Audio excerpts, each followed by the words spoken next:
আমাদের এক সাংবাদিক ভাই যিনি ৭১ টেলিভিশনের সংবাদ পরিবেশন করেন, রূপগঞ্জের সাংবাদিক রিয়াজ হোসেনের উপরে হামলা হয়েছে। এটা অত্যন্ত দুঃখজনক। তিনি এখন হাসপাতালে, তার আসামিরা বীর দর্পে ঘুরে বেড়াচ্ছেন। তিনি কান্নারত অবস্থায় আমাদেরকে জানিয়েছেন কিছুক্ষণ আগে যে তাকে হুমকি দেওয়া হয়েছে যে তার বিরুদ্ধে উল্টো মামলা করা হবে। মানে সন্ত্রাসীদের কত দুঃসাহস! একজন সাংবাদিককে রক্তাক্ত করে হাসপাতালে পাঠিয়ে তাকে আবার হুমকি দিচ্ছেন। আমরা রূপগঞ্জে এটা আর হতে দেব না। যথেষ্ট হয়েছে। গত 10 বছরে 17 জন সাংবাদিককে আহত করা হয়েছে, 2 জন সাংবাদিক হত্যা করা হয়েছে, 2 জন সাংবাদিককে। তো এই ধারাবাহিকতা চলছে তো চলছেই। আমরা আজকে ঐক্যবদ্ধ, আমরা সবাই শপথ নিয়েছি আর একজন সাংবাদিকের উপর যদি হামলা চলে আমরা কোনোভাবে এটা মেনে নেব না। আমরা 24 ঘন্টার আলটিমেটাম দিয়েছি, 24 ঘন্টার মধ্যে সন্ত্রাসীদেরকে গ্রেপ্তার করতে হবে। তা না হলে আমরা বিভিন্ন কর্মসূচি দিতে আমরা বাধ্য হব। আমরা আসলে কর্মসূচি দেবার জন্য নয়, আমরা আমাদের লিখনির মাধ্যমে, আমাদের সংবাদ পরিবেশনের মাধ্যমে কিন্তু আমরা সাংবাদিকতা করতে চাই। আমরা আন্দোলন সংগ্রাম করতে চাই না। আমাদেরকে বাধ্য করবেন না আমরা রাস্তায় নেমে আসতে। সবাইকে একটা কথাই মেসেজ দিতে চাই, তারা যত বড় সন্ত্রাসী হন, তারা যেখানেই সম্পৃক্ত থাকেন, যে দলেই সম্পৃক্ত থাকেন, তাদেরকে রেহাই নাই। যদি রেহাই দেওয়া হয় প্রশাসনের বিরুদ্ধেও আমরা কাজ করব, আমরা মাঠে নামব।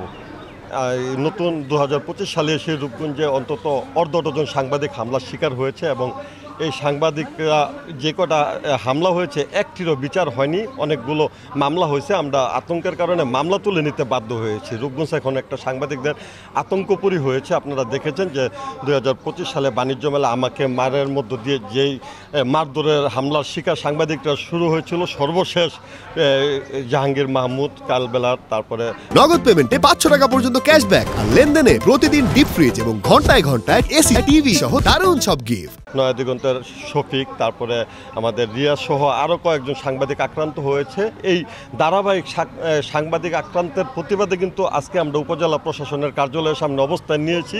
আমরা চাচ্ছি যে এই হামলার, রিয়াজের উপর যে হামলাটা হয়েছে, সন্ত্রাসী হামলা, এটার আজকে 4 দিন হয়ে গেছে, কোনো মামলা কিন্তু পুলিশ নেয়নি, কাউকে গ্রেপ্তার করেনি। আসামিরা প্রকাশ্য ঘুরে বেড়াচ্ছে।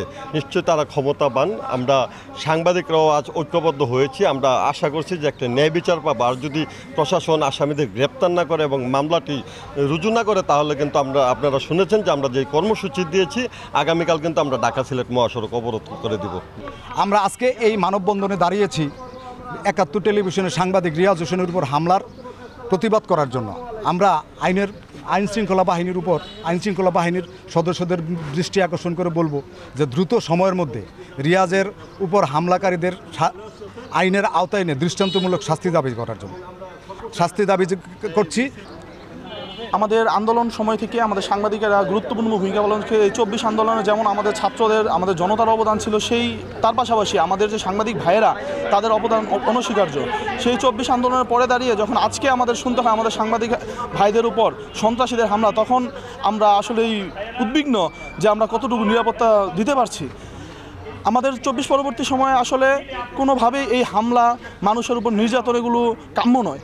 সেই ক্ষেত্রে সেই জায়গা থেকে যখন আমাদের সহযোদ্ধা সাংবাদিক ভাইদের উপর হামলা হয়, সেখানে আমরা প্রতিবাদ জানাতে আজকে এখানে উপস্থিত হয়েছি।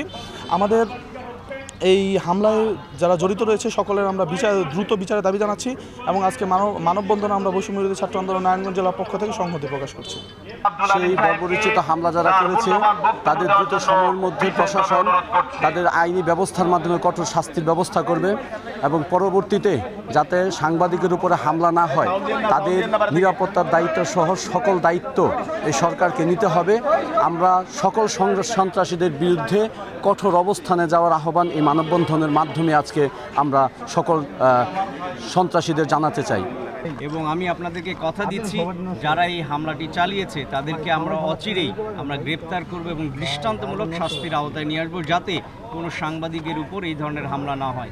এবং আপনারা জানেন যে আমরা বিশ্বাস করি, বিশেষ করে আমাদের যে 5 তারিখ পরবর্তী যে নতুন সরকার, এই সরকার বিশ্বাস করে যে সাংবাদিকরা কিন্তু আমাদের থার্ড গভর্নমেন্ট, অর্থাৎ তাদের চোখ দিয়ে কিন্তু সরকার নানা কিছু দেখে। সুতরাং সাংবাদিকদের নিরাপত্তা আমাদের কাছে অত্যন্ত গুরুত্বপূর্ণ ইস্যু।